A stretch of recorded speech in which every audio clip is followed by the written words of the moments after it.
Gloire à l'Éternel, notre Dieu, notre Père. Amen. Amen. Vous avez bien mangé? Oui. Vous avez encore faim? Non. Gloire à Dieu. On va remettre l'après-midi au Seigneur. Père très saint, nous te rendons grâce dans le précieux nom de Yeshua, ton Fils bien-aimé. Tu es notre Dieu, nous sommes là, tes enfants, et nous voici, Seigneur, corps, âme et esprit devant toi, afin de te servir, te glorifier, toi le seul vrai Dieu, et celui que tu as envoyé. Aide-nous, mon Père, à te faire plaisir. Nous venons vers le trône de ta grâce afin que tu nous touches les uns et les autres, afin de nous faire grandir comme toi tu le veux. Merci parce que tu nous as rachetés au travers de Christ Yeshua, mais tu nous as rachetés pour qu'on t'appartienne. Toi, le seul vrai Dieu, le Dieu d'Abraham, d'Yitzhak, de Jacob, le Dieu de David, de Moshe, oui, des prophètes, le Dieu de Yeshua. Et tu es notre Dieu, tu es notre Père maintenant.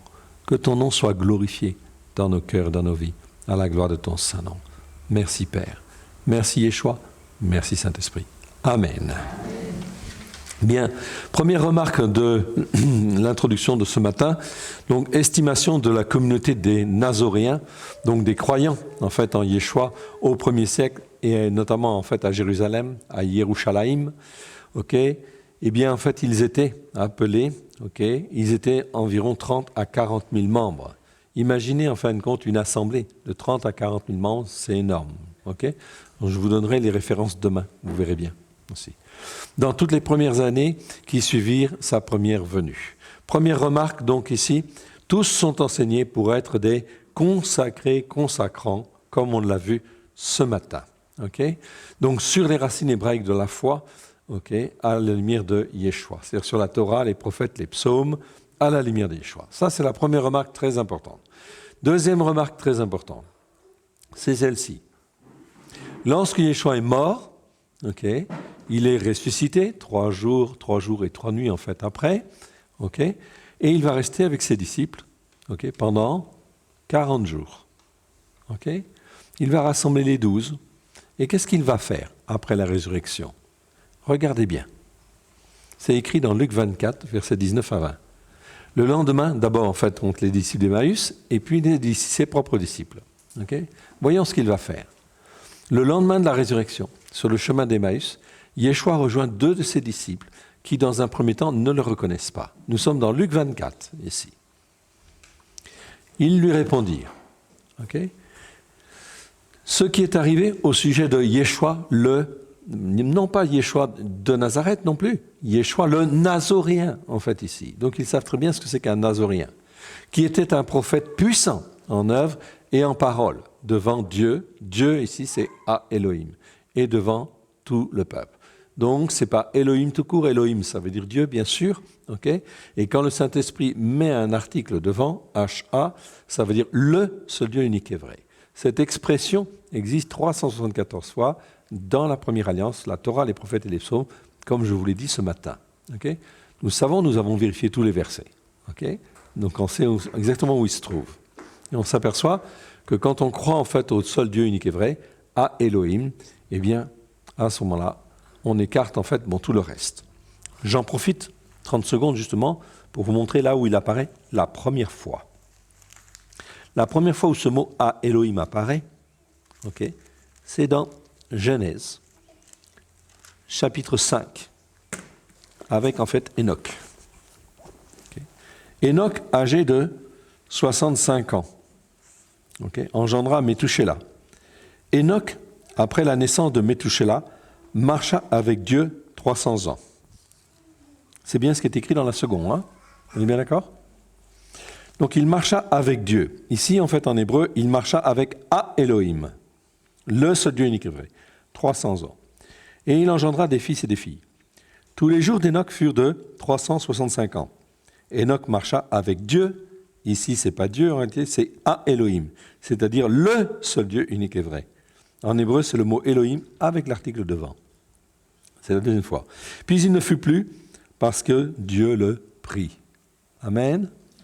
En réalité, ici, ce mot, en fait, le nom d'Enoch, c'est traduit par Enoch. Mais en hébreu, c'est Ranor. Ranor, c'est son vrai nom. Et qu'est-ce que ça veut dire Ranor? Ranor, en hébreu, ça veut dire celui qui est initié, celui qui connaît, qui sait les choses. Amen. c'est la première fois où l'on a le mot à Elohim, en fait, ici, en hébreu. Okay? Après, on va le retrouver avec Abraham, Noé, etc., okay, d'une manière très importante, pour montrer, en fait, la foi des gens qui s'attachent au seul Dieu unique et vrai. Okay? Donc ici, c'est à Elohim et devant tous les peuples. Nazoraios, en fait, ici, c'est donc bien le mot grec que j'ai 15 fois dans 15 versets, dont je vous ai déjà parlé ce matin. Et comme les principaux sacrificateurs et nos magistrats l'ont livré pour le faire condamner à mort et l'ont crucifié. Okay. Un petit peu plus loin, qu'est-ce que fait en fait Yeshua? Il est là avec les disciples, okay, d'Emmaüs, et en fin de compte, qu'est-ce qu'il fait? Et commençant par Moshe, Moshe c'est Moïse, et par tous les prophètes, il leur expliqua dans les Écritures ce qui le concernait. Les Écritures, quelles Écritures? Ici, c'est la Torah, les prophètes et les psaumes. Il n'y a pas d'autres écrits. Ça n'existe pas. Okay? Ça va exister 30 ans plus tard. Donc ici, Yeshua, il juge utile, en fin de compte, ici, d'ouvrir les yeux, en fait, des disciples d'Emmaüs sur tout ce qui le concernait dans les Écritures. Okay? Et je peux vous dire qu'il y a beaucoup de choses dans les Écritures qui concernent Yeshua, évidemment, quand on a les yeux pour voir, ou quand on comprend, okay? Ou quand on est enseigné là-dessus. Okay? On a fait des séminaires là-dessus, ils sont enregistrés sur le site, vous pourrez en fait les regarder si vous le voulez. Ici, voilà ce qu'il fait avec, ici, les disciples d'Emmaüs. Allons un petit peu plus loin dans ce même chapitre 24, etc. de Luc. Qu'est-ce que Yeshua fait avec ses propres disciples? Luc 24, versets 44 à 53. Ensuite, ce sont les 12 qu'il enseigne sur les racines. Puis il leur dit, « C'est là ce que je vous disais lorsque j'étais encore avec vous, qu'il fallait que s'accomplisse tout ce qui est écrit de moi dans la Torah de Moshe, dans les prophètes et dans les psaumes. » Voilà que Yeshua est en train de leur parler, ici, okay, de ce qui le concerne dans la Torah, les prophètes et les psaumes. Vous voyez ce qu'il dit en fait ensuite. Alors, il leur ouvrit l'esprit afin qu'ils comprennent les Écritures. Okay? Vous voyez donc ici, c'est très important. Les disciples de Yeshua, ce sont des Juifs. Ils sont déjà bien instruits, normalement. Ils ont passé 3 ans et demi avec le Maître. Ok? 3 ans et demi avec le Maître, et là, Yeshua juge utile, encore, de leur ouvrir l'esprit, il y a des choses qu'ils n'avaient pas compris, de leur ouvrir l'esprit afin qu'ils comprennent les Écritures. Ça veut dire qu'ils ne comprenaient pas encore les Écritures comme Yeshua, en fait, le voulait, ou comme Dieu le voulait. Et donc, il va souffler sur eux. En fait, ce n'est pas « il leur ouvrit l'esprit ». Ici, c'est une mauvaise traduction. Okay? Il leur ouvrit la compréhension, leur entendement. Car c'est le mot « nous » en grec qui est là. Okay? C'est très important. Donc, ça veut dire qu'en fait, ici, qu'est-ce que je vois? Je vois que Yeshua, il est en train, en fin de compte ici, il est ressuscité maintenant. Il leur ouvre les yeux sur tout ce qui le concerne dans la Torah, les prophètes et les psaumes. Quand je suis tombé sur ce passage-là, j'ai dit, Seigneur, si tu as ouvert les yeux de tes disciples sur tout ce qui te concernait dans la Torah, c'est que ça devait être très important. Et c'est très important et c'est fondamental. Car si on n'a pas les yeux ouverts sur tout ce qui le concerne dans la Torah, les prophètes et les psaumes, comment tu vas aller évangéliser? Les disciples, ils n'ont pas commencé à évangéliser. Ils vont évangéliser, ils vont attendre la Pentecôte. Okay? Et quand en fait la Pentecôte va arriver, l'onction va venir, mais ils ont été formés. Et ils ont été formés sur les racines hébraïques de la foi, sur tout ce qui concerne Yeshua dans la Torah de Moshe, les prophètes et les psaumes. Okay? Résumé de la deuxième remarque, en fait, ici, ça c'est la deuxième remarque, ils ont tous les mêmes racines de la foi. Ils ont tous très clairement été enseignés sur tout ce qui concerne Yeshua dans la Torah, les prophètes et les psaumes.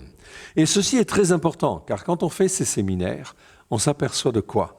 On s'aperçoit de ce que Dieu veut faire, et on sait ce que Christ fait, et ce que le Saint-Esprit fait. Ok? Faisait hier, mais fait aussi maintenant, et fera aussi demain. C'est la même chose. Alors, si tu n'es pas formé comme ça, comme les disciples, qu'est-ce que tu vas évangéliser et comment tu vas évangéliser? pas dans la vérité. On continue. Et là, on va aller dans le premier voyage d'Apollos. Premier voyage d'Apollos, et on va le parcourir. Premier voyage d'Apollos, il part en fait effectivement de Antioche ici. Donc, le premier voyage d'Apollos, c'est en fait, Apollos et de Barnabas, okay, c'est de 45 à 48. Il va durer 3 ans, et c'est essentiellement les chapitres 13 et 14, effectivement, donc des Actes. Okay. Il va partir d'Antioche, il va aller à Salamine, puis à Paphos, à Athalie, Pergue, Antioche ici, mais de Pisidie, ça c'est Antioche, mais en Syrie, là c'est Antioche de Pisidie. Il va aller à Icône, puis en fait à Lystre, en Lystre à Derbe, Derbe en fait ici, Derbe il va revenir à Lystre, et il va revenir en fait à Pergue, et puis ils vont rentrer. Ok ? Ils vont rentrer au pays. Voyons un petit peu. Qu'est-ce qu'il y a comme écrit en 45 ? Jusqu'à maintenant, les seuls écrits qui existent, c'est la Torah, les prophètes et les psaumes. À partir, en fin de compte, de l'année 45, apparaît l'épître de Yaakov, le frère de Yeshua. Donc c'est le demi-frère de Yeshua, bien évidemment. Okay ? Cet épître-là, il apparaît en fait en 45. Et regardez en fin de compte aussi ce que, justement, Yaakov nous dit. Yaakov en fait nous dit, ok, dans le chapitre 1, donc là nous sommes en 45, chapitre 1, versets 22 à 25. Yaakov, c'est le frère de Yeshua, okay. C'est le frère qui est en fait mandaté par en fait Yeshua pour s'occuper de la communauté dont je vous ai parlé tout à l'heure, les 30-40 000 en fait juifs messianiques qui sont à Jérusalem. Je vous en parlerai demain dans le détail. Okay. Et si vous n'êtes pas au courant, c'est parce qu'on a effacé en fait sa mémoire et on a effacé en fait ce témoignage-là. Mais demain, je vous le montrerai. Ici, que dit Yaakov ? Yaakov, c'est Jacques. Ici, dans le verset 22 à 25, il nous dit ceci. « Mettez en pratique la parole et ne vous bornez pas à l'écouter en vous trompant vous-même par de faux raisonnements. Car si quelqu'un écoute la parole et ne la met pas en pratique, il est semblable à un homme qui regarde dans un miroir son visage naturel et qui, après s'être regardé, s'en va et oublie aussitôt comment il était. Mais celui qui aura plongé le regard dans la Torah parfaite, la Torah de liberté, et qui aura persévéré, n'étant pas un auditeur oublieux, mais se mettant à l'œuvre, celui-là sera heureux dans son activité. » Amen. C'est très intéressant ça. Nous sommes en 45. Il n'y a pas d'autres écrits. Les évangiles ne sont pas écrits, etc. Donc là, on a le message, effectivement, de Yaakov, le frère de Yeshua. Il dit en fait, si quelqu'un n'écoute la parole et ne la met pas en pratique, de quelle parole on parle là ? La Torah, les prophètes et les psaumes. Il n'y a pas d'autres paroles. Ok ? Et il va dire en fait ici que cette Torah, c'est une Torah parfaite. Bien sûr, c'est écrit dans le psaume 19, verset 8. Dans le psaume 19, verset 8, il est dit « Ta Torah est parfaite, elle restaure l'âme. » Si la Torah de Dieu est parfaite et qu'elle restaure l'âme, mes frères, mes sœurs, de quoi est-ce que j'ai besoin d'autre ? De la révélation au travers de Christ, pleine de grâce et de vérité, c'est tout, de cette Torah. Ok ? Afin qu'elle puisse faire son travail dans mon cœur, dans ma vie, et me transformer à l'image de Dieu. Ok ? À l'image que Dieu veut pour moi. Cette Torah, elle est parfaite. Et elle est appelée en fait par Yaakov la Torah de la liberté. Ok ? Eh bien, pourquoi il l'appelle la Torah de la liberté ? Tout simplement parce que quand je l'écoute et que je la mets en pratique au travers de Christ Yeshua, ça veut dire quoi ? Que Satan ne peut pas me toucher. C'est une Torah de liberté qui rend libre en réalité, okay, qui nous façonne, nous instruit pour faire de nous des hommes et des femmes libres, capables d'être totalement libres, okay, et en fait de ne pas pouvoir être entraînés ou enchaînés par quelque doctrine, enseignement ou autre, qui ne sont pas conformes à la parole de Dieu. Un petit peu plus loin dans le chapitre 2 de Jacques, chapitre 2, versets 8 à 12, il dit ceci, à 11, pardon. 8 à 11. Si vous accomplissez la Torah, ici c'est marqué royal. Non, c'est la Torah du roi. Quel est le roi? Yeshua. Si vous accomplissez la Torah du roi selon l'Écriture, tu aimeras ton prochain comme toi-même. Vous faites bien. Mais si vous faites du favoritisme, vous commettez un péché. Vous êtes condamnés par la Torah comme des transgresseurs. Car quiconque observe toute la Torah, mais pêche contre un seul commandement, devient coupable de tous. En effet, celui qui a dit « tu ne commettras point d'adultère » a dit aussi « tu ne commettras point de meurtre ». Et si tu ne commets point d'adultère, mais que tu commettes un meurtre, tu es un transgresseur de la Torah. Parlez et agissez, comme devant être jugés par une Torah de liberté, car le jugement est sans miséricorde, pour qui n'a pas fait miséricorde, et la miséricorde triomphe du jugement. Ok ? Je vous encourage à revoir, en fait, aussi cela. Ces passages, donc, ce sont les passages qui sont dits dans l'épître de Jacques, qui est écrit à ce moment-là, au début du voyage de Paulos en 45. Il va donc partir, okay, il part d'Antioche, donc je ne vais pas lire les passages, ce serait trop long, vous pourrez en fait les lire. Acte 13, versets 1 à 4. Okay. Salamine, il va à Salamine c'est en fait sur cette île de Chypre. Okay. Et avec Jean, ils y vont, okay, acte 13, 5. Et Paphos, en fait, ici, à Paphos, c'est l'histoire du magicien, etc. À Pergue, en fait, aussi, donc c'est ici. Okay. Donc là, Jean les quitte, il y a un petit différent. Okay. Ce n'est pas parce qu'on est, en fait, ici, okay, né de nouveau avec le Saint-Esprit qu'il ne peut pas y avoir des différends entre les disciples. Ça arrive, la preuve. Okay. Acte 13, 13. Jean se sépare et rentre, en fait, 13, 13, en fait, ici. Donc il rentre, c'est la flèche rouge, en fait, ici. Mais en fait ici, Paulos et Barnabas, ils vont continuer. Ils vont continuer. À Antioche de Pisidie, donc c'est-à-dire en fait ici, acte 13, versets 14 à 51, Paul se tourne vers les païens qui se réjouissaient. Acte 13, versets 46 à 48. Ils se réjouissaient. Okay. Jusqu'à maintenant, le message, il est surtout en fait aussi pour en fait les Juifs, okay, dans les synagogues, mais là, en fin de compte, okay, ça commence en fait aussi à s'ouvrir. Okay. Nous sommes dans Acte 13. Il y avait déjà eu des exemples d'ouverture, bien sûr, avec Corneille, souvenez-vous, okay, qui est un nazoréen. Donc ici, 13, 46 à 48. Okay, je prends en fait les versets. Okay. 13, 46 à 48.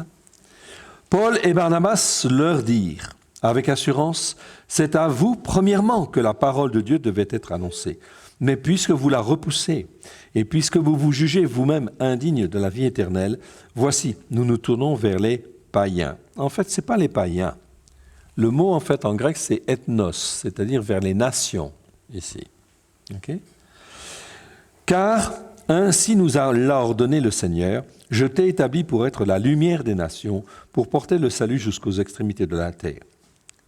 Les nations se réjouissaient en entendant cela, et ils glorifiaient la parole de l'Éternel. Et tous ceux qui étaient destinés à la vie éternelle crurent. Amen.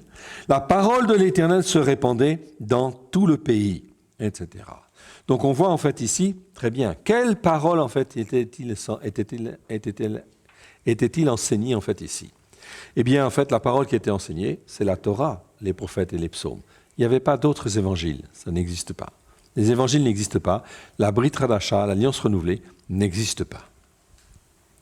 À Icône, ils arrivent en fait à Icône. Icône, c'est ici. Acte 14, versets 1 à 7.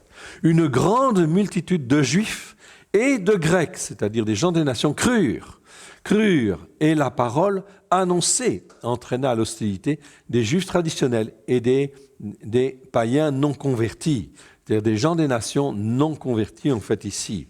Cette parole, elle crée effectivement de l'adversité, oui bien sûr, parce qu'elle s'oppose en fin de compte bien sûr à beaucoup de choses dans ce monde. Ici, beaucoup de Juifs et de Grecs, en fait ici, crurent, c'est-à-dire des gens des nations. À Lystre, okay, ici, Acte 14, versets 8 à 20. Et en fait ici, on arrive en fait à Derbe. Derbe, acte 14, versets 20 à 26. Ensuite, Lystre, on revient en fait à Lystre. Ensuite, Athalie, Athalie c'est ici. Et puis en fait, ils vont rentrer en fait à Antioche. Ok. Retour à Antioche en 48. 48, acte 14, versets 27 à 28, et je vous les ai mentionnés là. Après leur arrivée, ils convoquèrent l'Église et ils racontèrent tout ce que Dieu avait fait avec eux et comment il avait là ouvert aux nations la porte de la foi.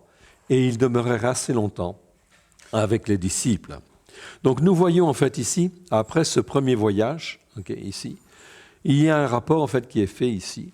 Et nous voyons effectivement que beaucoup de gens se sont convertis, des gens, des nations, qui étaient enseignés sur quoi? La Torah, les prophètes et les psaumes. C'est pour ça que de manière claire et de manière nette, le christianisme, on peut l'affirmer, le christianisme au 1er siècle, notamment dans les premières décennies, est un christianisme juif, essentiellement juif, exclusivement juif. Il n'y avait pas autre chose. Personne ne pratiquait autre chose. Tout le monde faisait le Shabbat. Tout le monde faisait les fêtes de l'Éternel. Tout le monde faisait la Pâque. Tout le monde faisait même Hanouka, même Purim, etc. Ok? C'était là au 1er siècle. Cela continue. Et ici, en fait, la porte en fait, de la foi est ouverte en fait aux nations. On continue avec ce premier voyage et on le résume en fait ici. Résumé de ce premier voyage. Toutes les nations sont enseignées par des consacrés consacrants. Nazoraios, on a vu le mot tout à l'heure. Ce sont des consacrés consacrants, c'est-à-dire des consacrés qui consacrent d'autres personnes, juifs ou non juifs, pour être des consacrés consacrants. Sur quoi? Sur la Torah, les prophètes et les psaumes. Okay. Et arrive en fait ici le concile de Jérusalem. Concile de Jérusalem en 49. En 49 de l'ère chrétienne, les disciples de Yeshua se rassemblent. Okay. Acte 15, versets 1 à 29. On ne va pas tout lire, on va lire seulement quelques petits passages. Une vive discussion a lieu. Acte 15, versets 1 à 6. Donc c'est normal d'avoir des discussions, et des discussions qui peuvent être vives aussi, bien sûr, ça ne pose pas de problème. Pétros, Pierre, expose la grâce de l'Éternel envers les nations dans Acte 15, versets 7 à 11. Okay. Yaakov, le frère de Yeshua, conclut ici. Il conclut en fait ici, Acte 15, versets 17 à 21, en disant ceci. Simon a raconté comment Dieu a d'abord jeté les regards sur les nations. Ici, nation, c'est le mot ethnos. Ethnos en grec, ça s'écrit comme ça. C'est un mot qui existe 201 fois dans 201 versets. Okay. Et en fait, ça veut dire nation. Et par interprétation erronée, souvent en fait les païens. Donc ce mot-là, ethnos, de temps en temps, quand les traducteurs le veulent, ils le traduisent par nation. Et en fait, dans d'autres passages, par païen tout simplement. Mais c'est une déformation, en fin de compte ici, de la traduction, parce que le mot ethnos veut dire en fait nation. Et il faut rester en fait sur cette notion-là. Pourquoi ? Parce que c'est extrêmement important. Parce que Dieu veut bénir en fait les nations. Mais les nations comment ? Pour qu'elles soient en fait à part d'Israël ? Non. Pour qu'elles soient greffées sur les racines de l'empereur romain Constantin, comme on a vu ce matin ? La réponse est non. Pour être greffées sur les racines juives, sur la racine des pharisiens ? La réponse est non. Dieu paye le prix au travers de Christ Yeshua afin que les nations puissent être aussi greffées sur la promesse faite à Abraham, sur la Torah, les prophètes et les psaumes, à la lumière de Yeshua, afin que juifs et non-juifs puissent être enseignés de la même manière, avec la même parole, la même bénédiction, et qu'ils puissent devenir un même peuple. Là-dessus, Paulos est très clair. Il n'y a pas de différence entre le juif et le non-juif. Pas de différence. Et ceci afin que se réalise Genèse 12, versets 1 à 3, où Dieu a dit « Et toutes les familles de la terre seront bénies en toi », c'est-à-dire au travers de toi. Enfin, au travers de Yeshua, mais sur, en fait, les promesses faites à Abraham. Ok. Simon a raconté comment Dieu a d'abord jeté les regards sur les nations. Pourquoi faire? Pour choisir du milieu d'elles un peuple qui porte son nom. Ok? C'est-à-dire qu'il soit exactement, en fin de compte, pareil que, effectivement, Abraham, Yitzhak, Yaakov, David, Moshe, les prophètes, et Yeshua lui-même, qui est un Nazoréen. Donc Dieu va se choisir, sonde les cœurs, sonde les reins, et il va se choisir parmi les peuples, ok, un peuple qui lui appartienne, un peuple qui porte son nom. Ok, c'est pas n'importe quoi. C'est extrêmement important dans la pensée hébraïque. Qui porte son nom, ça veut dire qui est à l'identique de Dieu. Je m'appelle fils de Elohim, fils de Dieu ou fille de Dieu, c'est-à-dire je suis fille ou fils de Elohim, du seul Dieu unique et vrai. Amen. Du Dieu d'Abraham, d'Isaac, de Jacob. Pour cela, quand Yeshua meurt sur la croix et dit tout est accompli pour que celui qui croit puisse être greffé sur les racines hébraïques de la foi, comme Dieu le veut. Amen. C'est une grâce merveilleuse qui est accomplie depuis 2000 ans déjà, mais qui n'est pas enseignée correctement au travers des siècles, ce qui fait qu'on enseigne les gens dans telle doctrine, telle autre doctrine, telle autre doctrine, telle autre doctrine, etc. Mais on n'enseigne pas la vérité de Dieu. La vérité de Dieu, c'est que tu sois juif, non juif, français, allemand, africain, américain. Si tu crois en Yeshua, Dieu te rachète. Et il a payé le prix. Pas pour que tu restes là, pour que tu sois là. Amen. Très important. Pour choisir du milieu d'elle un peuple qui lui appartienne, qui porte son nom. Acte 15, versets 19 à 20, un petit peu plus tard. C'est pourquoi, dit Jacob, je suis d'avis qu'on ne crée pas de difficulté à ceux qui sont issus des nations et qui se convertissent à Dieu. Donc là, nous voyons au travers de ce premier voyage beaucoup de gens, en fin de compte, qui viennent, qui donnent leur cœur et leur vie à Yeshua, okay? Qui se convertissent. Ces gens-là, est-ce qu'ils connaissent la Torah, les preuves des soins? Non, ils ne connaissent rien. Mais il faut qu'ils viennent dans les synagogues, puis dans les assemblées, en fait, qui sont là. Pourquoi? Pour écouter la parole de Dieu et qu'ils puissent grandir. Je répète, quelle est la parole de Dieu qui est enseignée à ce moment-là? La Torah, les prophètes et les psaumes. Qu'est-ce qu'on va enseigner aux gens des nations? La Torah, les prophètes et les psaumes. L'évangile de Matthieu n'est pas écrit, ça va être écrit plus tard. D'accord? En 62, 63, 64. Ici, nous sommes en 49. Ok? Les dates sont claires et l'écriture est très claire. C'est une évidence. Ok? Donc ici, en fait, qu'elle va dire en fait Jacob? Jacob qui est plein de bon sens. Jacob, c'est Jacques, le frère de Yeshua. Ok? Eh bien, il va dire en fait, je suis d'avis qu'on ne pose pas de difficulté à ceux qui sont issus des nations et qui se convertissent à Dieu. Ok? Et il va rajouter en fait ici, donc à ceux, ici c'est bien ça, c'est démonstratif, ok, qui viennent, qui sont issus d'eux, donc qui sont originaires en fait, bon, des nations, oui bien sûr, ok, et non pas ceux des païens. On ne parle pas des païens là, on parle des gens des nations qui se convertissent, ok, et qui viennent, ok.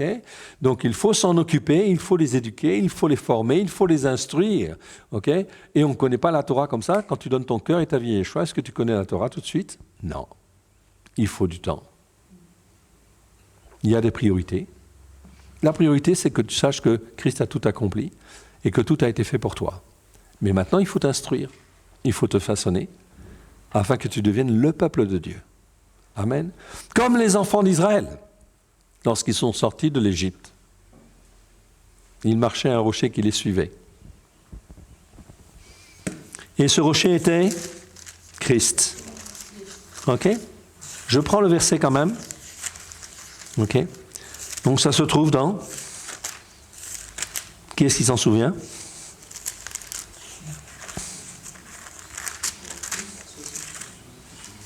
Alors?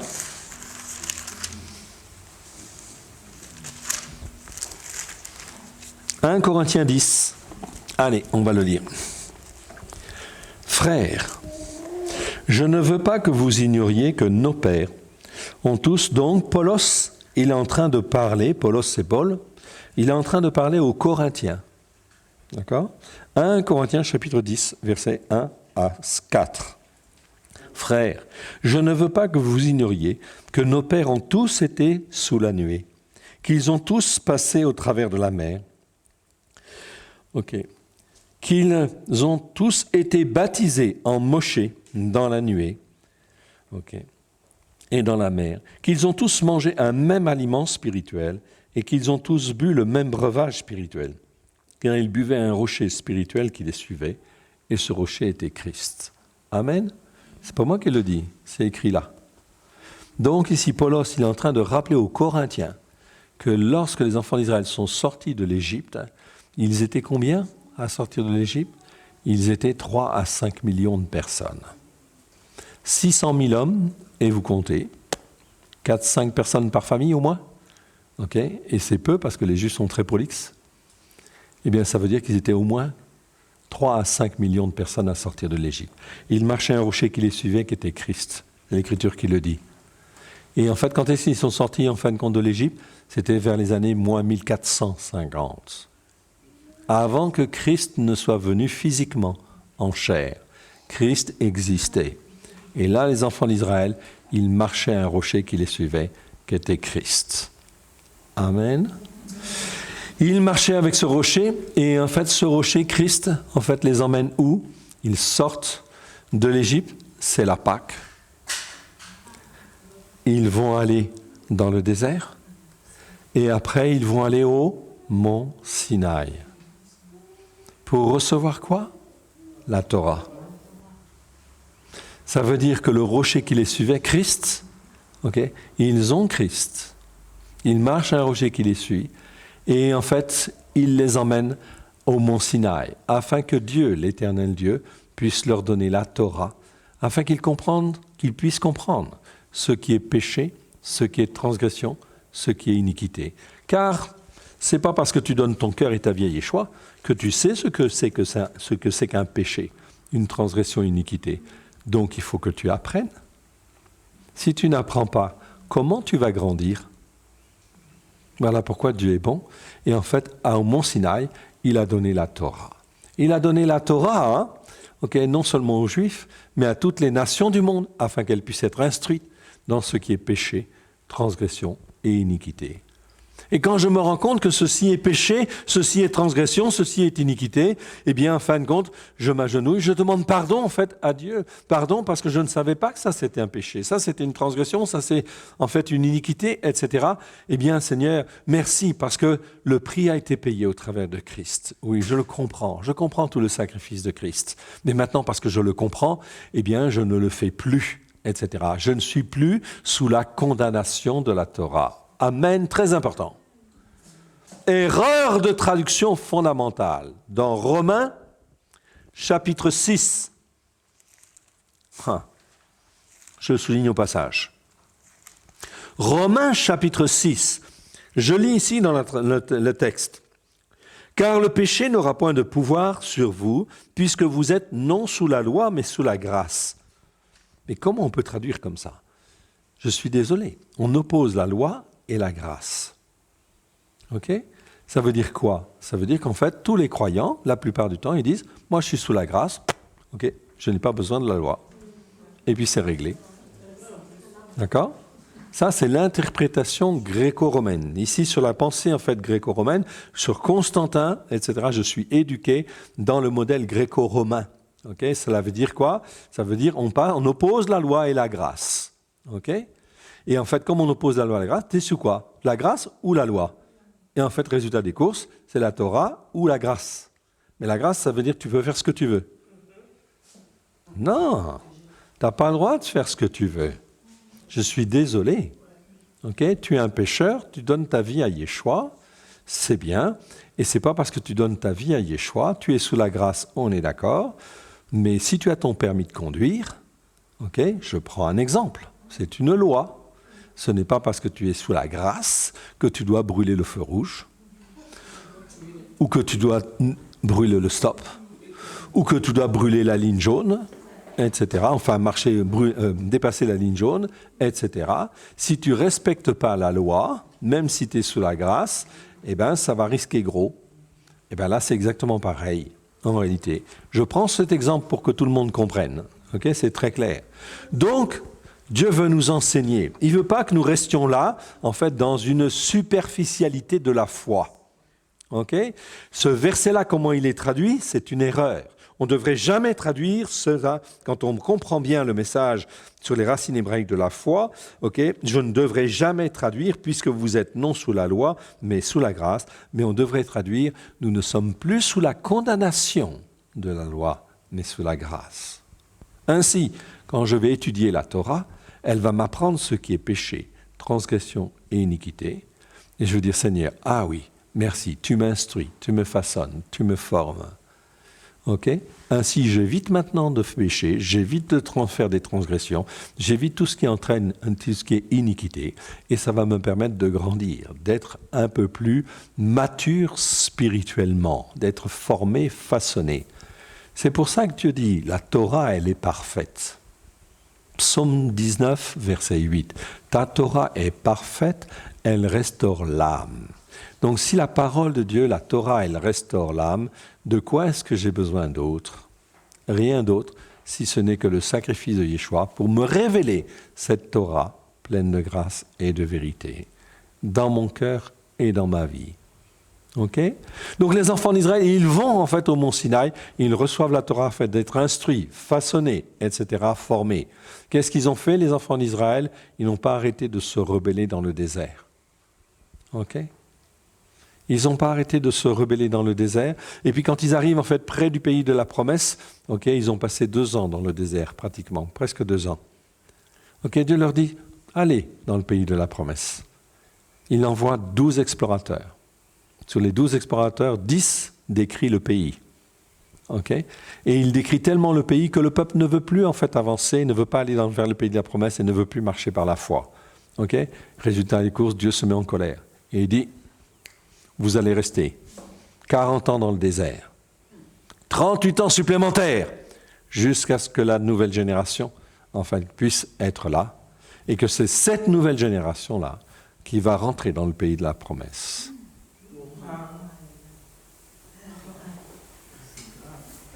Ok? C'est très important, on ne se moque pas de Dieu. Pourtant, il marchait un rocher spirituel qui les suivait. Christ, c'est écrit. Ils ont reçu en fait la parole de Dieu, la Torah, au mont Sinaï. Ils n'ont pas écouté pour la mettre en pratique. Ils se sont rebellés contre Dieu. Ils ne sont pas rentrés dans le pays de la promesse. Pourtant, Dieu leur avait promis. D'accord? À cause de leur désobéissance, à cause de leur cou raide, de leur cœur endurci, de leurs oreilles qui n'entendent pas pour mettre en pratique, ils ne sont pas rentrés dans le pays de la promesse. Amen? C'est très important. C'est très important parce que moi, ça m'affole quelque part. Parce que quand je découvre les racines hébraïques de la foi, c'était très important pour moi, parce que je suis d'origine juive, je m'appelle Cohen. Mais aussi pour moi, j'estimais. Et j'ai toujours été reconnaissant à Dieu de m'avoir ramené à lui au travers, en fin de compte, de croyants évangéliques. Merci Seigneur. Et je suis tellement reconnaissant, je dis Seigneur, maintenant il faut leur enseigner, il faut leur montrer les racines hébraïques de la foi. Parce qu'il faut leur enseigner qu'ils ont été enseignés d'une manière fausse et erronée, et qu'il faut les ramener sur les racines. Sinon quoi? Ils ne vont jamais aller dans le pays de la promesse. C'est ça le problème. Okay? Et là, le problème, il est grave. Il est grave parce que de 2 choses l'une. Ou on est complice de faux enseignements, ou on n'est pas complice de faux enseignements. Et on ne peut pas, en fin de compte, marcher dans ces faux enseignements que nous avons reçus, etc. Pourquoi? Parce que ce n'est pas la vérité. Et si Dieu veut nous bénir, eh bien, il va nous bénir si nous sommes dans l'obéissance et la soumission. Voilà pourquoi c'est nécessaire de choisir et de dire « Non, moi je ne veux pas être ici sur les racines de l'empereur romain Constantin. Non. » Okay? Et aujourd'hui, tout le monde chrétien est sur ces racines-là. La preuve, aussi, une des preuves, encore, c'est que c'est lui qui appelle les Écritures, qui fait la distinction entre Ancien Testament et Nouveau Testament. dans la pensée gréco-romaine, Ancien Testament et Nouveau Testament, c'est très clair. Ce qui est nouveau, ça remplace l'Ancien. Ça, c'est la pensée gréco-romaine.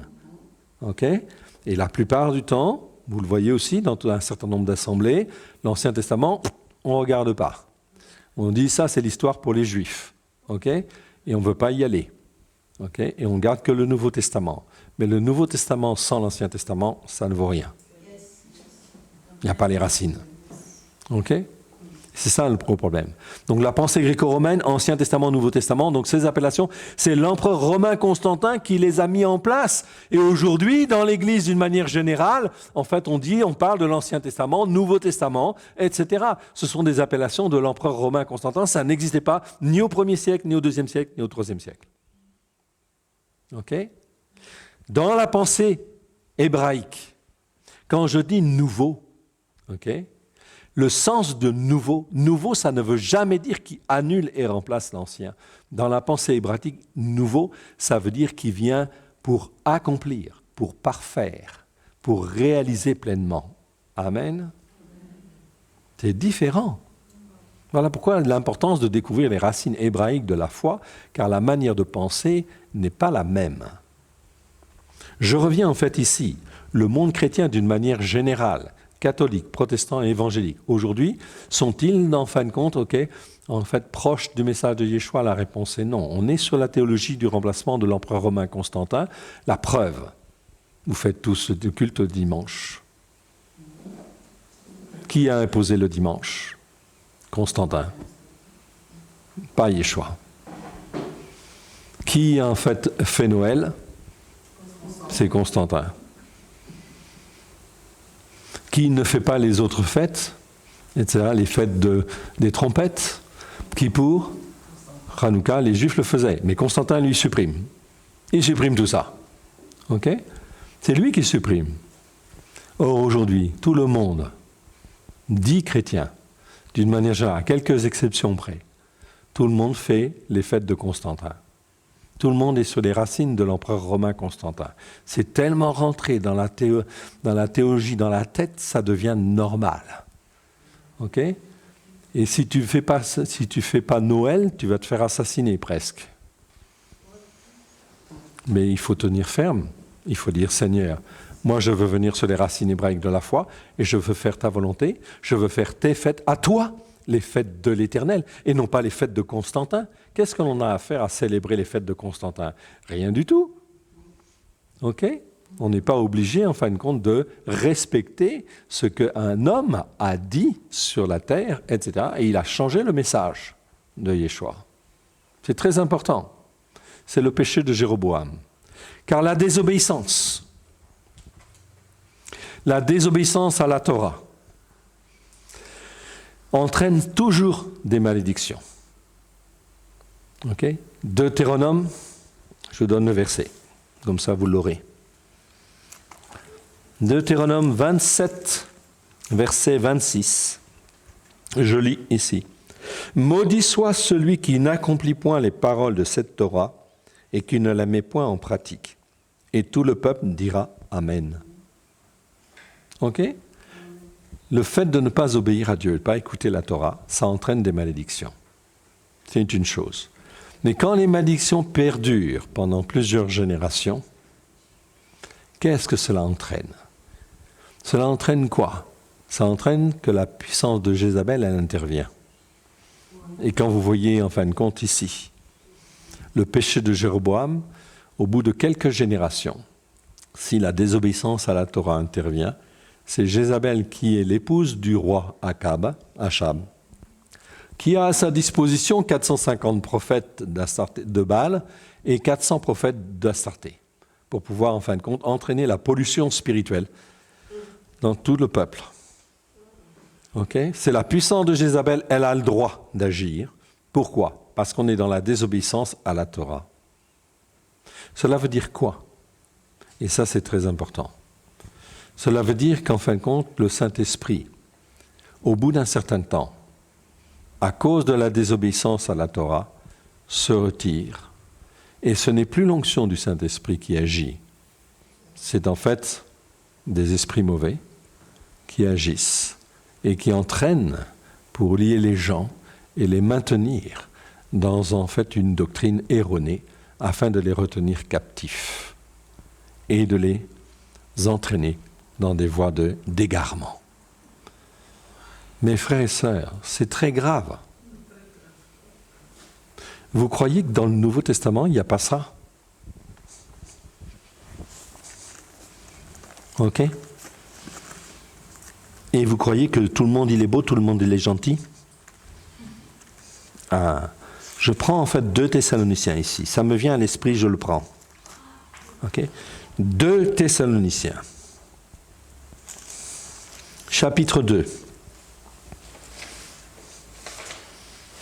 Ok? Je vais reprendre à partir du verset 8. Et alors paraîtra l'impie. C'est bien impie que vous avez dans vos Bibles. Et alors paraîtra l'impie que le Seigneur détruira par le souffle de sa bouche et qu'il écrasera par l'éclat de son avènement. Amen. C'est bien ce qui est écrit. Ok? Donc là, on parle de qui? De l'Antéchrist. On est d'accord? Bien sûr, l'impie, c'est l'Antéchrist, on est tout à fait d'accord. Le problème, en fait, ici, c'est que le mot impie, en grec, c'est pas le mot impie. Le mot impie, en grec, c'est asebes, A-S-E-B-E-S. Ici, je n'ai pas le mot impie, j'ai le mot anomos. A-nomos. Nomos, ça veut dire loi, ça veut dire Torah, et anomos, ça veut dire contre la Torah ou sans la Torah. Donc là, on est en train de te dire tout simplement, et alors paraîtra le sans Torah, que le Seigneur détruira par le souffle de sa bouche et qu'il écrasera par l'éclat de son avènement. L'apparition de ce sans Torah se fera par la puissance de Satan, avec toutes sortes de miracles, de signes et de prodiges mensongers, et avec toutes les séductions de l'injustice pour ceux qui périssent parce qu'ils n'ont pas reçu l'amour de la vérité pour être sauvés. La vérité, c'est quoi? Psaume 119, verset 142, c'est écrit « Toratra emet, ta Torah est la vérité ». C'est écrit, noir sur blanc. Alors ici, 119, verset 142, vous pouvez vérifier. 119, verset 142. Toratra emet en hébreu, ça veut dire ta Torah est la vérité.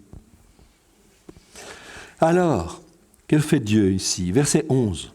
Parce qu'ils n'ont pas reçu l'amour de la vérité pour être sauvés. Aussi Dieu leur envoie-t-il une puissance d'égarement pour qu'ils croient au mensonge, afin que tous ceux qui n'ont pas cru à la vérité, mais qui ont pris plaisir à l'injustice, soient condamnés. Dieu leur envoie une puissance d'égarement. C'est terrible, ça.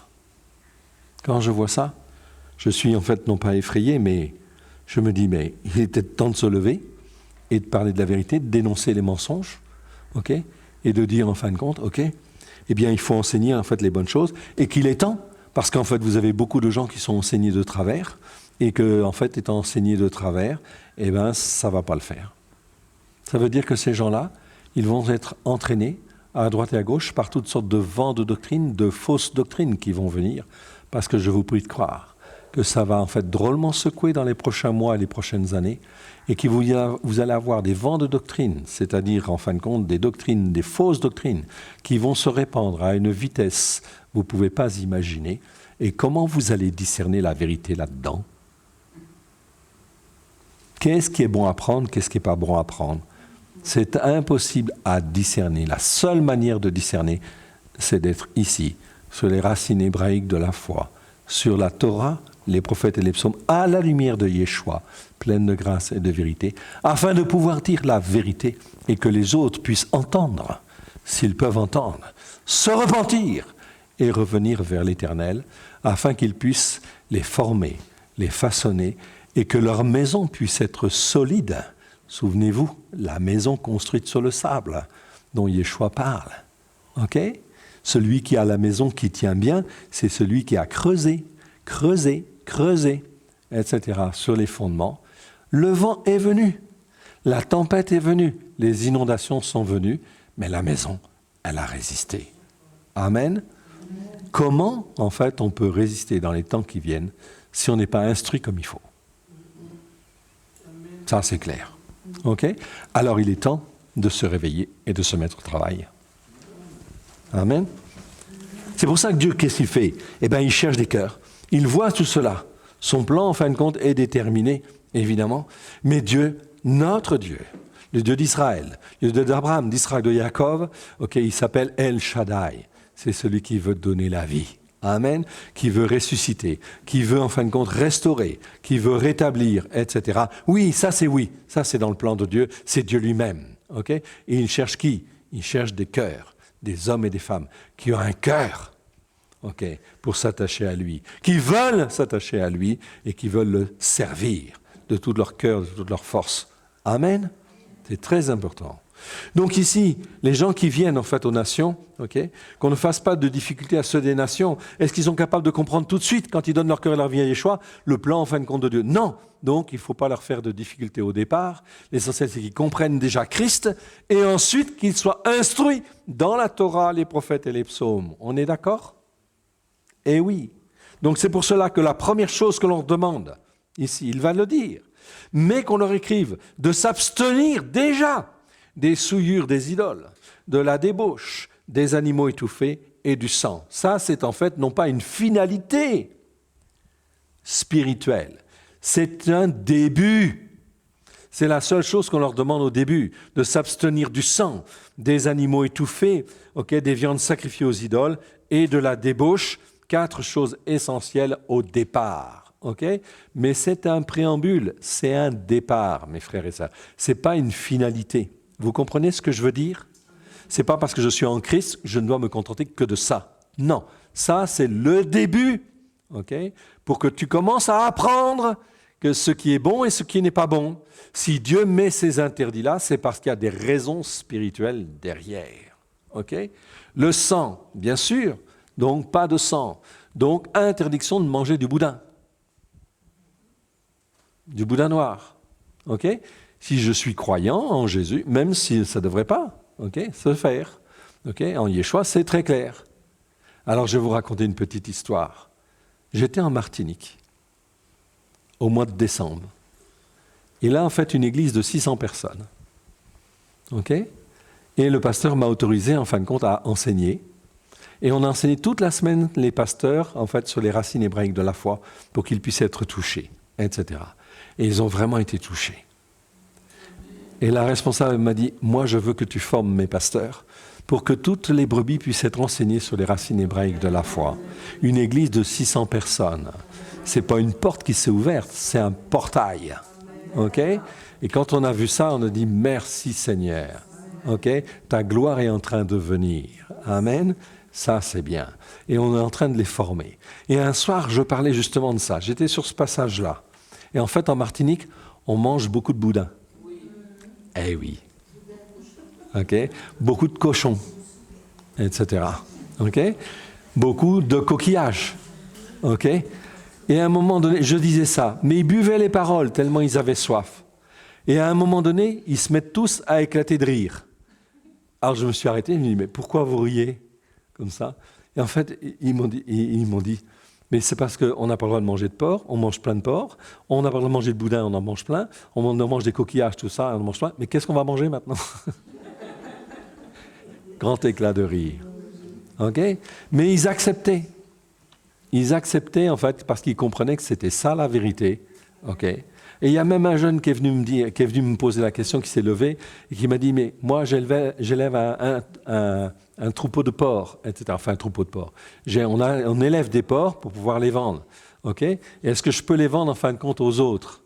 Et en fin de compte, la question a été de répondre, enfin, la réponse a été la suivante. Si le porc, il n'est pas bon pour toi, j'ai pas continué, mais il avait déjà compris. Il dit, j'ai compris. C'est pas bon pour les autres, donc je ne ferai plus faire de porc et je vais changer, en fin de compte. Je vais faire un troupeau de chèvres et un troupeau de moutons, tout simplement. Mais ça semblait tout à fait naturel, etc. Il avait envie de changer pour être agréable, en fait, à Dieu. Amen. C'est pas beau, ça? C'est merveilleux. Donc, pas de sang. Pas d'animaux à étouffer. Pourquoi? Eh bien, parce que le sang, il est dans la bête. Donc le sang, il doit être sorti. C'est très important, en réalité. Parce que le sang est porteur de tout un ensemble de choses. D'héritage, d'héritage spirituel, mais aussi, en fait, de beaucoup d'autres choses, en fait, aussi. Aujourd'hui, même la science ne sait pas tout. C'est important. Si Dieu dit pas de sang, donc pas de sang. Donc il faut apprendre aux gens d'abord, en fait, d'éviter tout le sang, tous les animaux étouffés. Ok ? La débauche, en fait, ça va de soi, en fait, ici, on comprend, mais en fait, c'est beaucoup plus large, effectivement, que ce que l'on pense, car ici, c'est le mot pornéia, c'est toute forme de déviation sexuelle. Ok ? Toute forme, ok ? En pensée, etc., aussi, etc. Ok ? Tout ça, ça fait partie de la pornéia, en grec, c'est-à-dire de la débauche. On doit s'abstenir de cela. Est-ce que le croyant qui donne son cœur et sa vie à Yeshua, tout de suite, il est formé, façonné pour résister à tout ça ? Non. Il faut qu'il soit formé, étape par étape. Ok ? Donc, ça va prendre du temps. Donc, tout au début, on dit, c'est ça le préambule. C'est un préambule. Le sang, les animaux étouffés, la débauche.